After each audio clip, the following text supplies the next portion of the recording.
1월 4일 토요일입니다. 한국 시간으로 1월 3일 금요일입니다. 미국 시간으로 조금 전에 장이 끝났죠. 테슬라 월가 속보 뉴스 바로 시작하도록 하겠습니다. 여러분, 제가 어제 뭐라 그랬죠? 보이십니까? 오늘 하루 6% 하락한 테슬라, 그대 아무 걱정 말아요. 걱정하지 말라고 말씀드렸죠. 수많은 펌핑 유튜버들이 테슬라 빠진 날 영상 하나 안 올리고 눈치 보고 있을 때 미주노는 아랑곳도 하지 않고 소신껏 늘 그랬던 대로 욕 좀 먹으면 어떻습니까? 유튜버의 숙명이죠. 소신 있게 올려드렸습니다. 근데 여러분, 사실 유튜버로서 저런 영상 올리는 거 쉽지 않아요. 왜냐면 그렇죠. 믿져봤자 본전이니까. 근데 저희는 개의치 않습니다. 소신 발언 이어가도록 하겠습니다.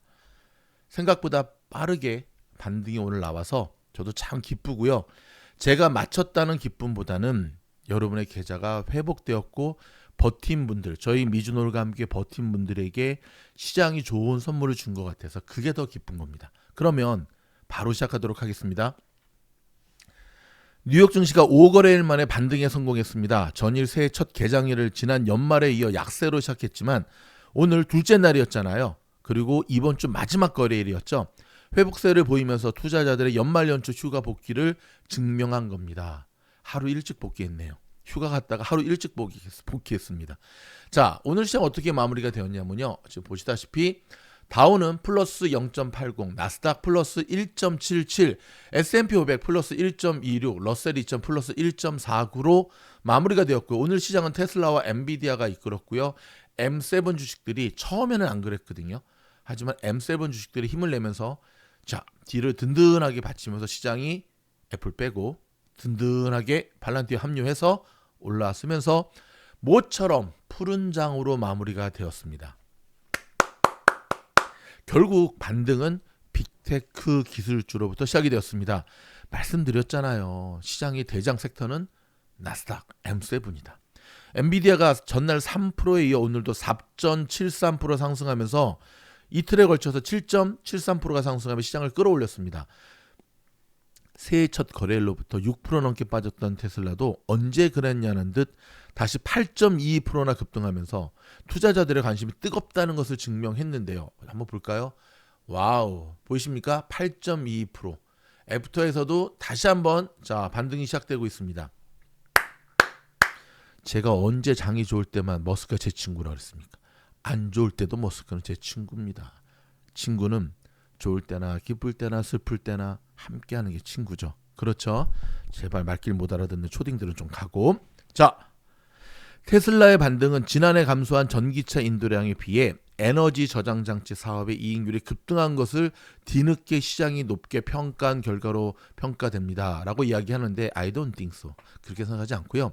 뭐 에너지 프로핏은 어제도 나왔는데 그게 아니고 테슬라의 하락에 베팅했던 그 다음에 차익 매도 물량 딱 보니까 인도량이 미스했으니까 이거 어닝도 안 좋게 날 것 같아 하면서 1차적으로 단타 물량들이 다 소진이 되고 그리고 테슬라의 방향이 한쪽으로 쫙 쏠리면서 제가 늘 말씀드렸잖아요. 그럴 때 테슬라는 언제 그랬냐는 듯 비웃기라도 하듯 빵 치고 올라간다고. 즉 팔 인간들이 다 팔고 나가니까 새로운 매수가 들어오면서 바닥 다지는 거 확인하고 어제 애프터 시장부터 테슬라의 반등이 시작이 됐다는 겁니다.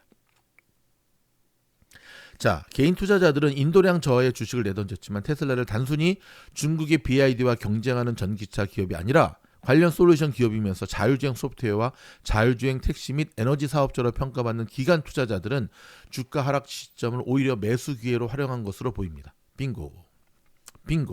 테슬라 투자에서 여러분 정말 중요한 게 포지션이라 그랬잖아요. 거인들의 어깨에 올라타는 거라 그랬잖아요. 그렇죠. 어저께 테슬라를 사는 것과 오늘 사는 것은 천지 차이인데요. 어제는 떨어지는 칼날을 잡는 거고 오늘은 바닥 찍고 올라가는 테슬라를 잡는 거기 때문에 주식을 잘하는 사람들은 오늘 들어가는 거죠. 맞죠? 자, 자누스 핸더슨 인베스트먼트에 따르면 지난 2년간 수익 성장과 시장 이익을 주도해온 빅테크들은 여전히 강력한 성장 기반을 갖추고 있다면서 올해도 수익 증가를 주도할 것으로 생각한다고 강조했습니다. 지난 4주간처럼 지수가 옆으로 기는 형태는 투자자들에게는 꽤나 힘든 시간이 됐을 것이라면서 오늘의 반등은 이런 고통스러운 기간에 시작이 아니라 질서 있는 유형의 통합일 수 있다는 것을 의미한다고 설명을 했습니다. 자, 스위스 투자은행이죠. UBS. S&P 500 지수가 지난해 23% 상승한 데 이어 올해도 12% 이상 상승할 것이라고 기대를 했고요. 자, 이 은행의 분석가는 S&P 500이 연말까지 6,600에 도달하면서 강세장이 지속될 것이라면서 미국 기업들의 이익 평균이 9%라는 건강한 수준에 달하고 있기 때문이라고 설명을 했습니다. 자, 전망은 밝지만 그 사이 투자자들이 헤쳐나가야 할 위험은 항상 존재하지요. 트럼프 2기의 무역 정책 변화와 의회에서의 재정 갈등, 인플레이션, AI에 대한 전망 등이 내년에 변동성을 높일 가능성이 있다고 말했습니다. 자, 미국 빅테크들의 성장은 AI에 기반해 주도하고 있는데요. 최 GPT를 만든 오픈 AI와 그에 투자한 마소는 올해도 인공지능 기반 데이터 센터를 구축으로 한 800억 달러를 지출할 계획이라고 밝혔는데요. 마소는 투자금의 절반 이상을 미국에 퍼부을 것으로 보입니다. 야, 표현을 퍼붓는다고 표현을 했습니다. 자, 오늘 미국의 대표적인 2대 자동차 회사가 있죠. 포드와 GM 둘 다 2019년 이래 최고 연간 미국의 판매량을 보고했습니다. GM의 매출은 전년비 4.3% 증가한 270만 대를 기록했고 포드는 208만 대를 나타냈는데 포드 주가는 오늘 2% 올랐고요. 티커가 F죠, F. GM도 1% 안팎에서 강세를 보였습니다. 자, 미국 정부가 일본 제철의 미국 US 스틸 티커는 X입니다. 인수를 최종적으로 불허했습니다. 오늘 바이든 대통령은 성명을 통해 미국의 국익을 위해 철강 생산 능력의 주요 부분을 차지하는 미국 기업 US 스틸이 필요하다면 해당 거래를 허용하지 않겠다고 했습니다. 이날 바이든 대통령의 결정은 미국 외국인 투자위원회가 수개월 동안 141억 달러 규모의 거래를 잠재적 국가안보 위험 측면에서 검토한 후에 내려졌는데요. 백악관은 이날 행정명령에 따라 두 기업이 30일 이내 거래를 포기하도록 요구했습니다. 자, 월스트리트 저널에 따르면 세계 4위 철강사인 일본 제철이 관세로 인해 가격이 다른 지역보다 높게 유지되는 미국 시장에 진출하기 위해 US 스틸 인수에 나섰다고 분석을 했습니다. 하지만 수개월에 걸친 노력에도 불구하고 미 정부에 의해 거래가 파탄나면서 US 스틸의 주가는 오늘 오전 거래에서 6% 하락했고요. 일본 제철 ADR은 4% 하락했습니다. 센통이다. 그러니까 일본 놈들이 지금 잔머리 쓰다가 지금 제대로 한 방 먹은 건데 놀라운 것은 저 US 스틸을 주목해야 된다고 제가 지난 1월 1일 수업 때 말씀을 드렸다는 거죠. 그렇죠? 뭘 주목해야 되느냐? 쇼 쳐야죠. 월스트리트 저널은 미국 정부의 불허는 이들이 국내 기업에 대한 보호주의 정책으로 기울고 있다는 경향을 반영한다고 지적을 했고요. 미국의 정부는 거래를 막았지만 그렇다고 124년 역사의 US 스틸이 근시일 내에 독자적으로 경쟁력을 되살릴 가능성은 높지 않아 보입니다. 회사 임원들은 매각이 진행되지 않으면 공장을 폐쇄하고 생산을 저비용 시설로 옮길 수도 있다고 말해왔는데요. US 스틸은 미국에서 세 번째로 큰 철강 제조업체로 생산은 주로 자동차와 가전제품 및 건설 산업에서 사용하는 강판에 집중되어 있습니다. 그러니까 한국의 포스코 같은 포항제철. 오히려 이런 결정은 US 스틸 노동조합의 승리로 받아들여지고 있는데요. 노조 지도부는 2023년 12월에 이 거래가 발표된 이후로 이 회사 매각을 격렬하게 반대해왔습니다. 노조 위원장인 데이브 맥콜은 바이든 대통령의 과감한 결단에 감사한다며 우리는 노조와 국가안보가 그 결단으로 지켜졌다고 여긴다고 말했습니다. 자, 트럼프 당선인의 첫 임기인 2018년 최초로 철강 수입에 관세를 부과했는데요. 이후 이달 말부터 시작될 2기 행정부에서도 관세를 공격적으로 사용하겠다고 공언한 바가 있습니다. 자, 미국의 전기차에 대한 분석 리포트가 나왔는데요. 제가 좀 전에 전해드렸던 대로 2024년 1년 동안 포드는 9만 8천 대 팔았거든요. 전기차. GM은 11만 4천 대. 놀라지 마십시오. 테슬라 얼마 판지 아십니까? 61만 8천 대. GM하고 포드를 합쳐도 곱하기 3을 해야 됩니다. 대박. 오늘 사실 테슬라가 많이 간 데에는 사실 전기차 섹터군도 굉장히 좋은 모습 보였거든요. 며칠 전에 니콜라도 막 급등하더니 오늘은 리비안. 여러분 리비안 놀라지 마십시오. 오늘 무려 리비안이 24%인 거예요. 한번 볼까요? 리비안 티커는 RIBN 24.45%. 와우. 딜리버리 숫자를 발표했는데 어저께 발표를 했거든요. 여러분 리비안 굉장히 좋죠. 일단 저희 얼바인에도 리비안 회사가 있거든요. 근데 리비안을 보면은 그래도 SUV 그 다음에 전기 트럭 쪽에 집중한 승부수가 잘 통했다라는 것을 알 수가 있습니다. 우파한파 우물을 파도 한 우물을 파는 전략이 결국 리비안에게 좋은 모습을 비쳤고요. 그것이 이제 테슬라의 상승에도 일조를 하게 되었죠. 또 하나의 기쁜 소식은 여러분 스위스에서 FSD 운행 승인이 올해 이제 2달 남았습니다. 3월부터 전격적으로 스위스에서 FSD 운행 승인을 한다라는 소식인데요. 더 놀라운 소식이 있습니다. 제가 오늘 라방 때도 그런 얘기를 했는데 너무 악의적으로 테슬라를 보도한다. 어저께 테슬라의 딜리버리 발표를 봐도 10년 만에 인도량이 감소했다는 얘기만 계속 부각시키잖아요. 근데 이제 끝났어. 너네 다 죽었어. 자, 오늘 일론이 어떤 이야기를 했냐면 테슬라에 대해서 부정확하게 쉽게 말해서 왜곡 보도하는 그런 편파 판정 보도하는 뉴스 매체에 대해서 소송 조치를 취할 거라고 이야기를 했습니다. 이거 좀 전에 들어온 속보거든요. 옛날의 일론이 아닙니다. 거의 뭐 넘버 원이죠. 2인자죠. 그렇죠? 공동 대통령이냐라는 소리를 듣는 정도까지 트럼프 행정기에서의 지금 일론의 파워가 막강한데 이제 다 죽었어. 이제 바짝 엎드리도록 해. 특히 로이러 통신 이런 애들. 뿐만 아니라 테슬라가 중국의 판매 신기록을 달성했는데요. 자, 2024년 중국 고객에게 65만 7천 대 이상의 전기차를 판매해서 전년 대비 무려 8.8% 증가했으며 이런 연간 총 생산량의 약 37%를 차지한다라고 로이러 통신이 발표를 했습니다. 로이러 이제 좀 정신 차리나 보네. 여러분 한번 생각을 해보세요. 한번 해보십시오. 뭘 생각을 해보냐면 테슬라 주가가 많이 내려가면 가장 많은 손해를 보는 사람이 누구일까요? 제 친구 일론. 한두 주 갖고 있습니까? 대부분의 재산이 테슬라 주식인데. 그러니까 뭐 잘못해서 나가는 건 상관없지만 저는 악의적인 보도 때문에 그렇게 된다면 가만히 있을 수 없죠. 또 불의를 보면 못 참는 제 친구 일론인데. 그렇죠? 자, 1월 9일 날 6일 남았네요. 자, 독일의 한 정치인이 일론과 나와서 생중계하는 지금 독일을 유럽에서 여러분 독일이 굉장히 중요한 위치를 차지하고 있잖아요. 그렇죠? 왜냐면은 거기 독일에 베를린 또 공장도 있고. 그렇죠? 자, 또 다른 소식. 오늘 시장이 또 급등한 데에는 기관들이 머리가 참 좋아. 참. 특히 울프에서 아마존의 목표 주가를 일제히 상향 조정했는데 아마존의 목표 가격을 250달러에서 270달러. 아웃퍼폼 등급도 유지. 자, 페이스북 메타의 목표 가격도 670달러에서 730. 야, 아웃퍼폼 등급도 유지. 구글 220에서 230. 아웃퍼폼 등급 유지. 그러니까 딱 복귀하자마자 여러분 이건 정말 합법적인 건데 목표가 상향 리포트 빵빵빵 내면서 그것도 목표가 상향 리포트 내는 이 타이밍이 여러분 예술 아닙니까? 정말 기관들 머리 끝발나게 좋습니다. 자, 여러분 지금 보고 계시는 영상은요. 자, 사이버트럭의 오프로드 영상입니다. 자, 이번에 테러 폭발 사고에서도 멀쩡한 사이버트럭 녹화 다 되는 사이버트럭을 보면서 라스베가스의 폴리스도 땡큐를 전했는데 와. 자, 제가 이제 가끔 커스코 보면 커스코 앞에 뭐 허머 전기차, 뭐 GMC 전기차들이 지금 트럭들 하는데요. 아무리 봐도 사이버 트럭을 능가할 수가 없어요. 와, 이렇게 또 겉에 예쁘게 단정하니까 와, 진짜 멋지네요. 완전 간지나지 않습니까, 여러분?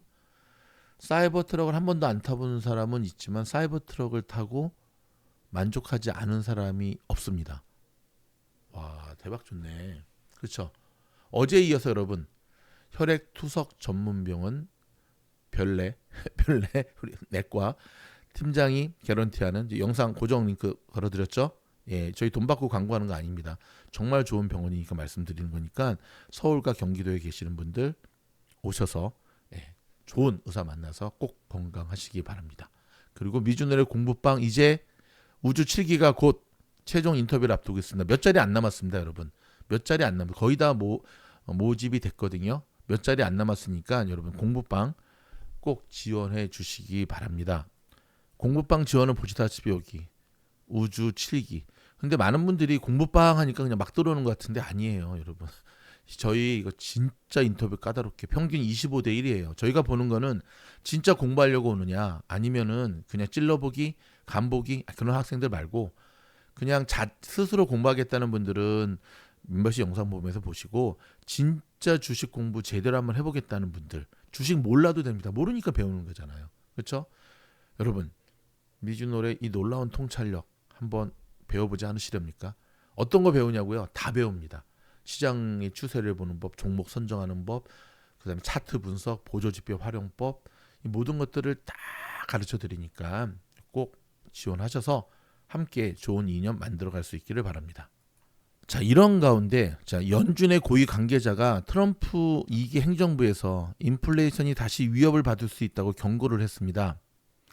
일단 트럼프는 취임 첫날 멕시코와 캐나다에 25% 관세를 물리고 불법 이민자를 대대적으로 추방하겠다고 다짐하고 있죠. 관세는 곧바로 수입 물가를 끌어올려 미국의 인플레이션을 자극하고, 자, 불법 이민자 대규모 추방은 건축업계를 비롯해 곳곳에 인력 부족을 초래해 임금 인상에 따른 2차 인플레이션을 촉발할 것이라는 우려가 높습니다. 여러분, 미국 사람들 힘든 일 안 합니다. 3D 업종 안 해요. 접시 안 닦아요. 뭐 건설 이쪽에 안 해요. 이거에 대한 대안이 없네. 자, 파이낸셜 타임스에 따르면 자, 톰 바킨 리치몬드 연방은행 총재는 트럼프가 다시 권력을 잡은 터라 미국의 인플레이션이 다시 뛸 위험이 높아졌다고 경고했습니다. 바킨 총재는 미 경제가 앞으로도 탄탄하게 성장하고 소비자들의 씀씀이는 넉넉하며 실업은 낮은 수준을 계속 유지할 것이라면서도 인플레이션은 높아질 수 있다고 우려를 했는데요. 그는 이날 연설에서 임금과 생산비가 상승의 압박을 받을 수 있다면서 최근 인플레이션 경험에 밀어 미국 이 압박이 현실화되면 기업들은 비용의 부담을 소비자들에게 전가할 가능성이 높다고 말했습니다. 소비자 가격 인상으로 대응할 것이란 얘기죠. 그러니까 뭐 다 높아지면 어떻게 됩니까? 결국은 다 올린다는 거죠. 제가 미국뿐만 아니라 한국도 보니까 어제 제 기사를 봤더니 한국의 인플레이션도 심각합니다. 평균 10에서 20%뭐 과자, 계란 뭐 할 것 없이 다 올리던데, 그러면 안 되는데. 그렇죠. 그렇지만 뭐 지금 트럼프 2.0 트럼프 행정부가 고관세의 정책을 포기할 리도 없고 불법 이민자 추방을 또 포기할 리도 없고, 그러니까 이거는 어디로 가나 인플레이션은 오를 수밖에 없는 상황이거든요. 과연 시장에 풍부하게 풀려진 유동성의 파워냐, 아니면 이 인플레이션의 재점화로 인한 시장의 하락이냐가 이번 1년 동안에 좀 피 터지는 싸움이 될 건데, 어떠한 싸움으로 흘러가더라도 쉽지 않은 시장이 될 것 같습니다. 럭비공 장세라 그랬죠. 어디로 튈지 모르는 시장. 자, 파월이 지난달 FOMC 회의를 마친 뒤 기자회견에서 연준이 비록 지금 당장은 인플레이션이 하락할 것으로 전망하고는 있지만 트럼프 2기 행정부 정책이 어떻게 나올지에 따라 전망이 크게 바뀔 가능성이 있음을 시사했지요. 지난달 FOMC에서 올해 25bp씩 두 차례 금리 인하를 예상했죠. 불과 석 달 전인 지난 9월에서는 25bp씩 모두 4차례 금리 인하를 예상한 거에서 크게 벗어난 거죠. 4차례 얘기했다 지금 2차례로 줄인 거거든요. 일부에서는 트럼프의 보편 관세, 이민자 추방과 규제가 실시될 경우에 연준이 금리 인하는 고사하고 금리를 다시금 올리기 시작해야 할 수 있다고 우려하고 있습니다. 바퀴는 연준이 경제 전개 상황에 관계없이 잘 대응할 태세가 돼 있다면서 만약 고용이 급감하거나 인플레이션이 다시 뛸 경우는 이에 대한 수단을 갖고 있다고 못 박았고요. 고용이 급감하면 경기 부양을 위한 금리 인하를, 인플레이션이 다시 뛰면 금리 인상에 언제든 그러니까 금리가 다시 인상할 수도 있다는 거. 야, 이러면 정말 큰일 나지 않습니까? 그렇죠? 시장. 자, 오늘 시장이 좀 이렇게 흘렀는데 여러분 한 가지 기억하셔야 될 거는 조금은 그렇죠. 아직 뭐 상승이라고 막 설레발칠 때가 아니에요. 조금은 침착하고 냉정하게. 본 게임은 이제 다음 주 월요일부터 시작인데요. 그래도 냉정한 수치상으로는 산타랠리가 왔다라고 역사는 기록할 것 같습니다. 오늘의 급등 때문에. 그렇죠? 자, 여러분 더 놀라운 사실이 뭔지 아십니까? 1월 1일 날 저희 미즈놀에서 2025년의 포트폴리오를 정말 심혈을 기울여서 공개를 했잖아요. 여기 보이시죠? 응? 이거 보이시죠? 근데 이거 하나도 안 했네. 어저께 추가로 저희가 2편의 영상을 또 공개를 했거든요. 저희 VIP 영상은 올해부터는 무조건 닥치고 종목 이야기만 합니다. 종목. 그래서 어저께 2번째 영상을 제가 정확하게 말하면 이 영상까지 해서 종목 영상 어제 2편을 올려드렸는데, 일단 여기 1편, 여기 2편이거든요. 썸네일이 똑같잖아요. 어제 제가 추가했던 종목 S땡땡은 17%, O땡땡은 24.71%. 대박 아닙니까? 저희가 벌써 1월 1일 날 추천했던 영상들 가운데 수익률이 벌써 50%, 60%, 70%를 넘어가고 있는 종목들이 속출하고 있습니다. 여러분 늦지 않았습니다. VIP 멤버십으로 가입하시면 지금도 저 영상을 생생하게 보실 수 있는데 1월 1일 날 새벽 5시에 제가 수업한 내용을 편집해서 엑기스만 올려드렸으니까 꼭 참고하시기 바랍니다. 아셨죠? 악성 댓글러들 가고 제발 가라니까 너네들이 남겨도 안 보여 블락시켜서. 자, 미국의 조류 인플루엔자 대응 자금을 추가 투입한다는 소식입니다. 그래서 현재 미국에서는 여러분 조류 인플루엔자 때문에 되게 문제가 심하잖아요. 그렇죠? 요거 이렇게 했다는 소식 전해드리고요. LA에서 자율주행 택시인 웨이모를 탈취하려고 했던 남성이 체포됐다는 소식입니다. 돌대가리죠. 세상 바뀌는지 모르고 저렇게 웨이모를 탈취해? 사람 없으니까 여러분 이제 도둑질도 머리가 나쁘면 안 됩니다. 아셨죠? 월마트에서 판매된 브로콜리가 식중독 위험 때문에 리콜됐다는 소식입니다. 자, 기아 자동차 미국 기아 USA가 2년 연속 역대 최고 판매 기록을 갱신했다는 이야기입니다. 현대보다 기아차가 훨씬 더 잘 나가는 것 같아요. 그렇죠? 어찌됐든 미국의 자동차 업계의 지난해에는 팬데믹 이후 최고의 판매량을 기록했다는 소식. 방금 들어온 따끈따끈한 소식 하나 전해드릴까요? 자, 우리 대한민국의 대표적인 메이저리그에서 뛰는 김혜성 아니지. 걔는 김하성이지. 김혜성은 키움 한국의 지금 야구 선수죠. 그렇죠? LA 다저스와 3년 1,250만 달러 플러스 2년 옵션 합의에서 LA 다저스로 전격 입단했다는 소식입니다. 나이스. 이제 하성이만 잘 되면 되고, 그렇죠? 하성이만 잘 되면 되죠. 응? 그다음에 자, 여러분 저희 영상이 도움이 되었다고 한다면 좋아요, 구독, 알림 눌러주시고요. 저희가 더욱더 좋은 영상으로 주말에도 쉬지 않고 여러분들을 응원하도록 하겠습니다. 고맙습니다.